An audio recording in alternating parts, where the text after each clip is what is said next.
Alright guys, remember to focus on what's important in life, right?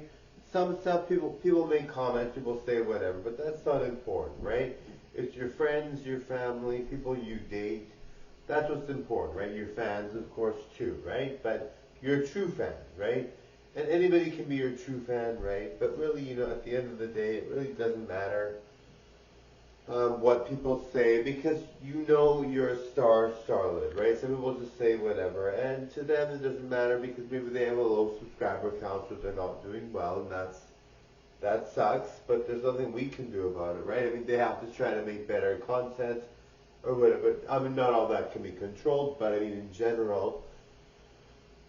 mean, what can we do, right? I mean, we're trying our best to be the best performer we can be, right? Some people say really mean things to me and are so horrible and say, with my GoFundMe, they say get a second job. Well, my channel's really, really good. I really feel like I deserve a lot, well, I deserve good tips and everything and all that. And I think it's like being sponsored, right? And, these people with like that are upset that say get a second job. Well, I mean, this could be my second job, right? So I don't think that's something I can really, I think in general, yes, to someone with a low subscriber count, they might be upset, but it's like, well, I feel I'm really talented and I feel I'm really good, and then they just say whatever and they're so mean and say whatever, but really, we know ourselves, right? We know we deserve better. We know we should get better, right?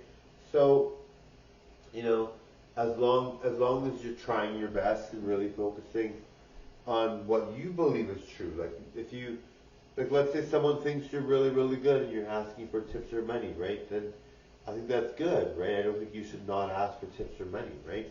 Or like somebody might be jealous of you maybe because you have a partner or someone paying your way, but I mean, why would you tell someone to stop, you know, why would you tell someone to stop getting your partner to pay for you if they like to pay for you, right? Like if a girl gets a guy that they date to pay for them, then or something like that, with any LGBT characteristics or whatever, maybe it's non-binary or trans or whatever, or gay or lesbian, but your partner is paying for you. Why should you tell someone not to get paid, right? That's your partner. They want to pay you, right? So I think a lot of people are in a bad position and struggling and having a hard time. So I mean, I understand, but it's like you really don't know a person and you're just making these comments. I get these comments a lot where people say, go ahead and why do you need to ask for money on GoFundMe? Well, I mean, not everybody wants to, but maybe they don't get anything and I do, right? So I think it's better to ask, right? Oh, no, no. Yes, guys. And like, me, I'm always supportive of people's growth. I make sure everyone's doing well and all that. So, I mean, I'm always really nice, right? So I don't understand the mentality where you're just telling someone, oh, don't do this, right? Well, what if I want to and I feel very comfortable doing that, right? I'm a salesperson, right? Like, I do very well in sales. So to me, asking for money on my GoFundMe is fine, right? And they're just so rude. Thank you guys. So send me money to my GoFundMe, guys. Au revoir. Bye now. Au revoir now. Bye now. Yes, my doesn't cut the door. What?